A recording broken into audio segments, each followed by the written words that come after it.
We hope and pray the final episode of a completely unsuccessful podcast series, Confessions of a Female Founder. This has been when she interviews various female tycoons. Usually they're her neighbours in Montecito. How do you turn a $100 million royal media deal into a 33% rotten score and a global meme?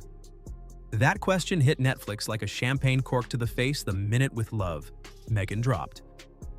8 sun-drenched episodes, a rented farmhouse disguised as home, and enough pastel filter B-roll to fill a Hallmark marathon. Yet within 48 hours, the Duchess of Sussex's glittery comeback was trending for all the wrong reasons. Critics called it toe-curlingly unlovable. Viewers branded it the beigest beige ever bottled.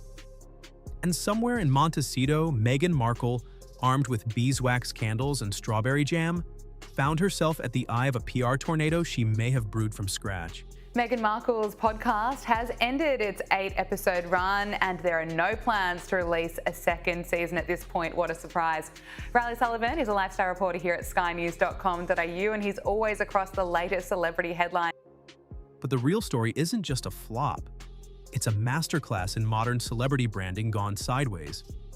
Stick around, because every episode of this saga peels back another layer of curated perfection, and the next reveal hits harder than the last. Netflix's teaser promised pure California comfort, Meghan in linen overalls, homegrown herbs in hand, Prince Harry wandering in for casual taste tests. What they didn't mention was the $8 million Sepola farmhouse 3 driveways down from Meghan's actual $14 million mansion. The switch, she later explained, was about protecting the family's safe haven. Viewers translated that as set dressing, and once social media spotted the Zillow listing, #NotHerHouse, catapulted to trending status before the souffle finished rising. Still, the premiere painted an idyllic scene. Honeybees buzzing in the orchards, celebrity pals gliding through French doors to deliver affirmations, and Meghan narrating every whisk and drizzle with the cadence of guided meditation. Where they all agree to agree that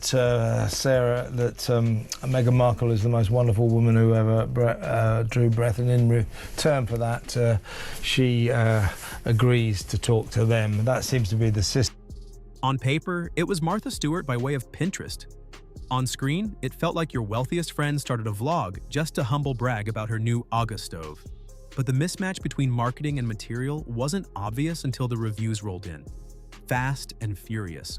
Day 1, The Guardian delivers a blazing 1-star verdict, calling the show an endurance watch you'd trade your eyeballs to escape. The Independent dubs it queasy and exhausting, while Vulture crowns it pioneering in unrelatability. A line so savage it trended by itself. Rotten Tomatoes crystallizes the carnage. 33% critics, 18% audience. Commentators pile on. Gwyneth Paltrow, suddenly the relatable one, jokes about sending Meghan a Goop starter pack. British columnist Carol Migley suggests viewers would rather fry their retinas than binge 8 episodes of artisan crudités.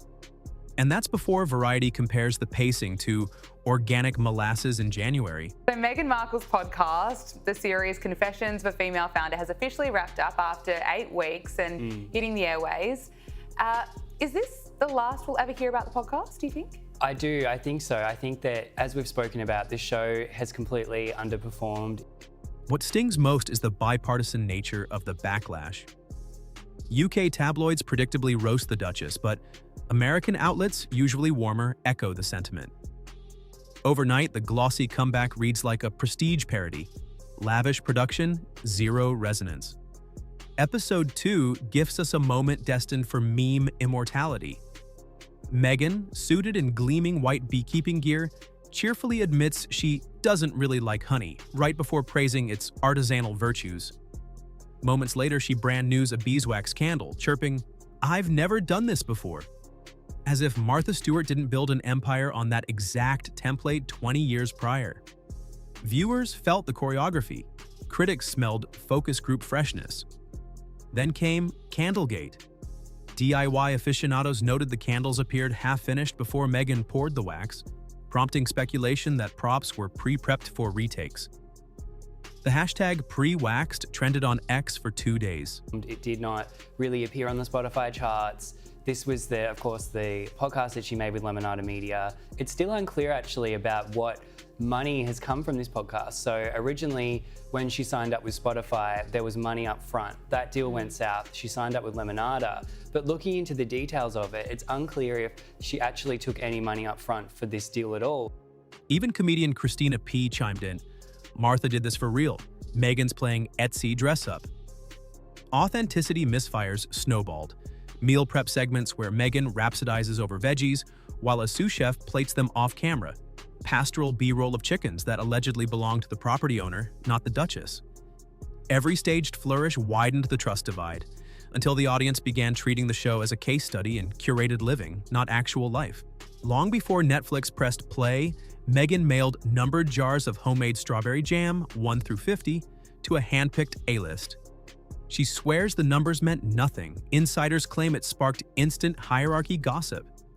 Mindy Kaling jokes on camera that jar number 50 might as well read, "You're on the bench."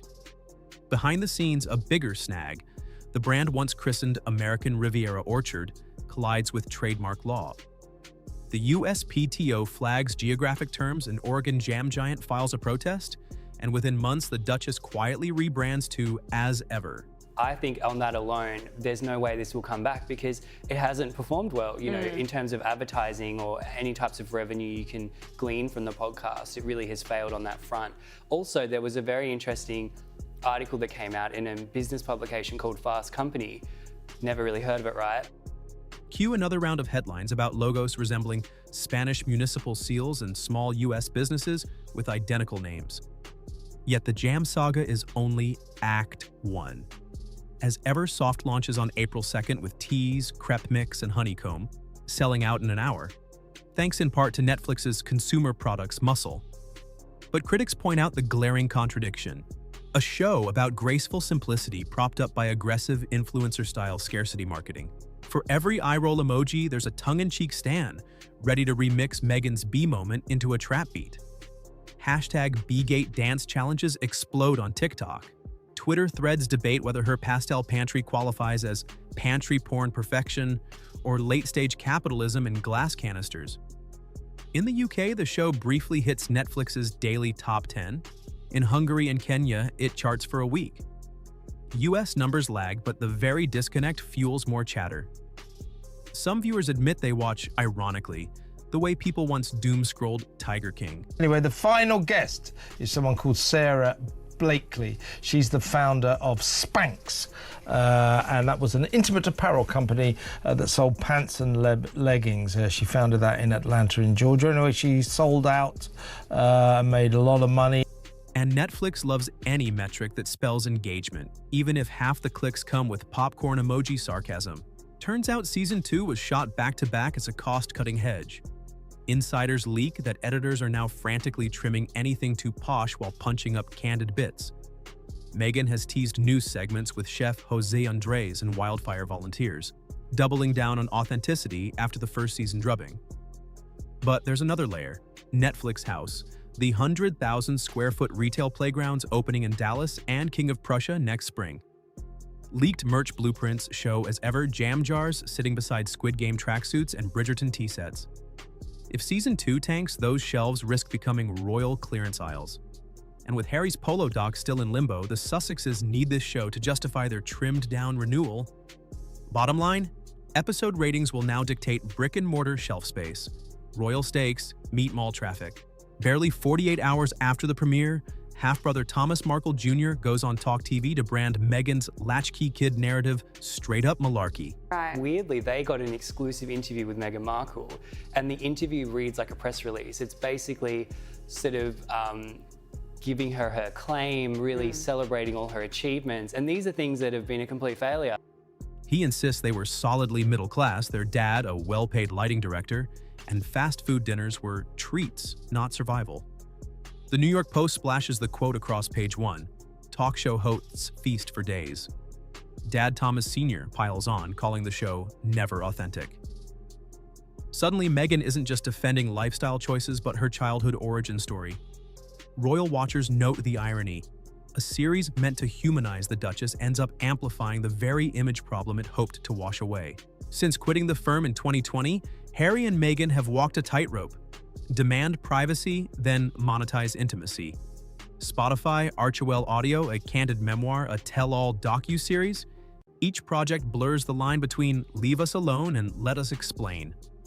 With Love, Meghan was supposed to pivot the conversation from scandal to sunshine. Instead, it underscored how curated sunshine can feel like fluorescent lighting. Brand strategists warn that audiences forgive failure faster than duplicity. Viewers didn't despise the jam or the candles. American Riviera Orchard, all of these other sort of projects that have come and gone. And in that, she's already sort of subtly moving on. She said, this was great, but, maybe there's talk of a second season. She's sort of retroactively making it seem like it was always going to be a one-off, and that wasn't true. No. They despise the sense that even the bee stings were staged. If Season 2 can't bridge that honesty gap, showing actual flubs, real kitchen chaos, maybe even a moment of unfiltered frustration, Netflix may cut its losses and as ever could become as never. Yet the Duchess still wields undeniable charisma. Her sold-out product drops prove curiosity, trumps criticism when merchandising is scarce. If she leans into transparency, say filming in the real kitchen, grandma stains and all, she might rewrite the narrative. Because nothing trends harder in 2025 than radical authenticity, especially from someone the tabloids insist is allergic to it.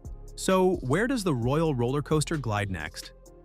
Season 2 is locked in a Netflix edit bay, brand execs are praying the jam stays sweet on store shelves, and Meghan herself just told a podcast that entrepreneurship is incredibly lonely.